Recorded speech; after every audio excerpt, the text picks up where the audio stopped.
कि स्टैफिलोकोकस से इनका प्रॉब्लम लगभग 80% तक सॉल्व हो चुका है। इस पेशेंट को बड़ी बड़ी 3-4 प्रॉब्लम थी, जैसे कि इरेक्टाइल डिस्फंक्शन हो गया, लिंग में तनाव की कमी। नमस्कार दोस्तों, ये जो आप पेशेंट का स्क्रीनशॉट देख रहे हैं, इस पेशेंट को बेसिकली यौन समस्या है, जो कि पिछले 2 साल से इनको प्रॉब्लम हो रहा है यौन समस्या की। इनको लिंग में तनाव की कमी है, इनको इरेक्शन ठीक से नहीं आता है, मन का अंदर लिबिडो कम है, यानी सेक्स के प्रति जो इच्छा होना चाहिए वो इच्छा कम हो चुका है।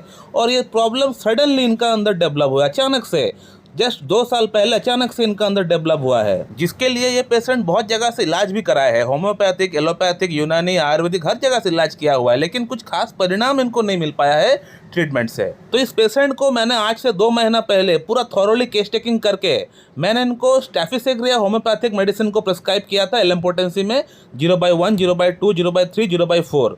तो आज से 2 महीना पहले हमने इनको स्टैफिलोकोकस प्रिस्क्राइब किए थे, और आज 2 महीना जब हो चुका है, ये पेशेंट हमसे फिर मेडिसिन के लिए, आगे का ट्रीटमेंट के लिए कांटेक्ट किए हैं, काउंसलिंग के लिए कांटेक्ट किए हैं। तो ये पेशेंट अपना प्रॉब्लम के बारे में क्या लिख रहे हैं, ये अगर आप इनका व्हाट्सअप का स्क्रीनशॉट जो है मैं जो डाला हूँ, उसको अगर आप पढ़ लेंगे तो आपको समझ में आ जाएगा कि स्टैफिलोकोकस से इनका प्रॉब्लम लगभग 80% तक सॉल्व हो चुका है। इस पेशेंट को बड़ी बड़ी 3-4 प्रॉब्लम थी, जैसे कि इरेक्टाइल डिस्फंक्शन हो गया, लिंग में तनाव की कमी, अंदर से इच्छा की कमी थी। इसके अलावा सीमन जो है इनका बहुत पतला निकलता था।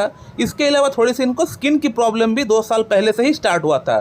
थोड़ा सा सोराइटिक टाइप जो स्किन डिजीज़ होता है, उस तरह का थोड़ा सा इनको स्किन डिजीज़ भी इनको हो रखा है पिछले 2 साल से। और इस पेशेंट का सिर्फ 2 महीने का कॉन्स्टिट्यूशनल होम्योपैथिक ट्रीटमेंट से बहुत बढ़िया इंप्रूवमेंट आ चुका है। 80% तक इनको इंप्रूवमेंट हो चुका है। इरेक्टाइल डिस्फंक्शन कह लीजिए, लो लिबिडो कह लीजिए, ऑर्गेज्म कह लीजिए, आपका सीमन का क्वालिटी कह लीजिए, हर एस्पेक्ट में इनको इंप्रूवमेंट आ चुका है। इवन कि इनका जो स्किन का प्रॉब्लम था, वहाँ भी इनको थोड़ी बहुत इंप्रूवमेंट आ चुका है। अब ये पेशेंट मेरे पास आने से पहले कुछ मेडिसिन वो सेल्फ मेडिकेशन के तौर पे भी इस्तेमाल किए थे, like lycopodium, selenium, caladium, agnus castus, आपका डामिया प्लांट, डामियाना, R41, ये जो मेडिसिन होती है जो बताते हैं यूट्यूब में, ये मेडिसिन भी ये इस्तेमाल किए थे सेल्फ मेडिकेशन के तौर पर, लेकिन इनको कुछ खास परिणाम वहाँ से भी नहीं मिल पाया है। अब सवाल ये आता है कि स्टैफिलोकोकस से ही क्यों इनको इतना अच्छा इंप्रूवमेंट हो गया। इतने सारे मेडिसिन तो ये खुद भी लिए थे, कुछ होम्योपैथिक डॉक्टर से भी वो इलाज किए थे, तो वो भी कुछ मेडिसिन इनको दिए होंगे, तो इन सभी मेडिसिन से क्यों इनको कुछ फायदा नहीं हो पाया, जबकि स्टैफिलोकोकस से इतना अच्छा इंप्रूवमेंट आ गया। तो इसका आंसर बड़ा सिंपल है। इसका आंसर यही है कि रोगी के रोग के नाम पर होम्योपैथी में कोई मेडिसिन नहीं दिया जाता है। पेशेंट को गैस की प्रॉब्लम है, लाइकोपोडियम, चाइना नक्स दे दीजिए। पेशेंट का घुटने में दर्द है, रूटारस्टक दे दीजिए। पेशेंट को यौन समस्या है, एग्नस कैस्टस, सिलेनियम, कैलाइडियम दे दीजिए। तो इस तरह का प्रिस्क्रिप्शन जो डॉक्टर करता है, उनका पेशेंट का प्रॉब्लम जिंदगी में सॉल्व नहीं हो सकता है। उनका पेशेंट हमेशा एक डॉक्टर से दूसरा डॉक्टर के पास जाता ही रहता है जिंदगी भर। एक क्लासिकल होम्योपैथ को हर एक बार, ईच एंड एवरी टाइम, हर एक नया पेशेंट के अंदर, हर एक नया केस के अंदर उसे अलग तरह से सोचना पड़ता है, उसको फिर से बिगिनिंग से स्टार्ट करना पड़ता है। ऐसा कभी नहीं होता है कि प्रीवियस पेशेंट को यौन समस्या थी, उसको स्टैफिलोकोकस दिया, तो अभी जो पेशेंट अभी आया हुआ है उसको भी तो यौन समस्या है, इसको भी स्टैफिलोकोकस दे देंगे तो सही हो जाएगा। ऐसा नहीं होता है दोस्तों, क्योंकि होम्योपैथिक ट्रीटमेंट जो हम लोग करते हैं, हम लोग हर एक पेशेंट के अंदर अलग अलग एंगल से प्रिस्क्राइब करते हैं मेडिसिन। अब सवाल यह आता है कि इस पेशेंट का अंदर हमने इनको स्टैफिलोकोकस कौन से एंगल से प्रिस्क्राइब किया है। दोस्तों, इस पेशेंट का प्रॉब्लम शुरू होने का पीछे एक कारण है, एक हिस्ट्री है, एक एलिमेंट आफ्टर बोल सकते हैं, एक मॉडिफिकेशन हम लोग बोल सकते हैं। तो ये प्रॉब्लम जो शुरू हुआ है इनका, ये शुरू होने का पीछे एक कारण है, और ये कारण भी आज से 2 साल पहले ही हुआ था। जब ये प्रॉब्लम शुरू हुआ था उससे जस्ट पहले ये प्रॉब्लम हुआ था, उसके बाद से इनका अंदर यौन समस्या शुरू हुआ है। तो केस टेकिंग के दौरान मैंने इस पेशेंट से एक सवाल किया था कि आपको क्या लगता है कि आपका ये प्रॉब्लम शुरू होने का पीछे क्या कारण हो सकता है। तो पेशेंट ने मुझे ये रिप्लाई किया कि सर, हमने हस्तमैथुन हो सकता है थोड़ा ज़्यादा किया है, इसके कारण से हो सकता है ये प्रॉब्लम आया हुआ है। तो जी हाँ, हस्तमैथुन एक कॉज तो जरूर है, लेकिन क्या इसको भी छोड़कर और कोई कारण है क्या, और कोई बड़ा कॉज इसका पीछे चुप कर बैठा हुआ है? तो हमें वो कारण भी जानना पड़ेगा। पेशेंट से हमको सवाल करना पड़ेगा कि क्या आपका लाइफ में कोई हादसा हुआ था, कोई ऐसा कोई एक्सीडेंट हुआ था? तो अगर एक जेन्युइन होम्योपैथ को पेशेंट का प्रॉब्लम का शुरू होने का कारण अगर मिल जाता है, अगर कॉजेशन मिल जाता है, तो फिर ये तो सोने पे सुहागा हो गया। अगर कॉजेशन अगर कुछ नहीं भी है तो भी कोई बात नहीं, कॉजेशन हमेशा हर केस में होगा ऐसा कोई बात नहीं है।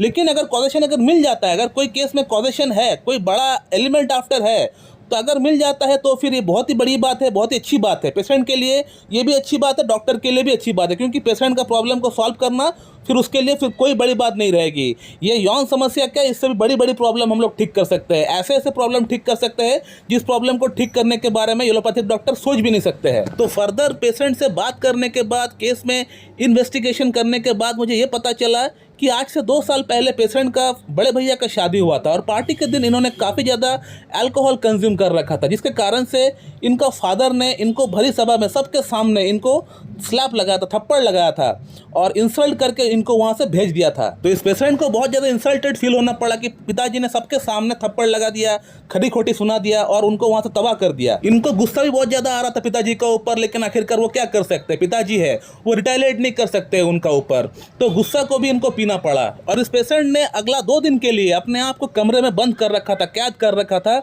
और इसी इंसल्ट के बारे में सोच रहा था, इसी मॉर्टिफिकेशन के बारे में, इंडिग्नेशन के बारे में सोच रहा था वो। और इसी इंसिडेंट के बाद से इनको यौन समस्या स्टार्ट हो गया, साथ में स्किन का प्रॉब्लम भी स्टार्ट हो गया। तो जो लोग होम्योपैथी समझते हैं, जानते हैं थोड़ी बहुत, तो उनको पता होगा ये जो मैंने इंसिडेंट बताया, ये जो मैं केस बताया, ये पूरी तरह स्टैफिसेग्रिया का केस है। पूरी तरह स्टैफिसेग्रिया दिए बगैर ये पेशेंट कभी भी सही नहीं हो सकता है, क्योंकि ये जो इंजस्टिस, ये जो अपमान, ये जो इंडिग्नेशन, ये जो मॉर्टिफिकेशन इनको झेलना पड़ा, इनका दिमाग को झेलना पड़ा, तो इनका दिमागी तौर पे ये प्रॉब्लम इनका अंदर स्टार्ट हो गया है। Central cortex of the cerebrum में वहाँ वाइब्रेशन हुआ, जिसके कारण से ये प्रॉब्लम शुरू हुआ है। तो हमारा इतना बड़ा शरीर को चलाने वाला हमारा मन होता है, हमारा ब्रेन होता है, और इसी ब्रेन से, इसी मन से शरीर का बहुत सारी जो रोग पैदा हो सकता है। ये एलोपैथिक डॉक्टर समझते नहीं है, उनको ये मजाक लगता है, और उसी बेसिस पे हमने इनको स्टैफिसेग्रिया प्रिस्क्राइब किया हुआ है और इनका प्रॉब्लम स्टैफिसेग्रिया से 80% तक सॉल्व हो गया है। और आफ्टर 2 मंथ मैंने इनको स्टैफिसेग्रिया ही प्रिस्क्राइब किया हुआ है 0/6, 7, 8, 9। देखते हैं और इनको कितना इंप्रूवमेंट होता है। इरेक्टाइल डिस्फंक्शन में तो इनको 80% अभी इंप्रूवमेंट हुआ है, पूरी तरह इंप्रूवमेंट हो जाएगा, मेरा ये मानना है। स्किन डिजीज में कितना इंप्रूवमेंट होता है ये देखने वाली बात है। दोस्तों, मैं इस वीडियो को यहीं पे एंड करना चाहता हूँ। So thank you very much and have a good day.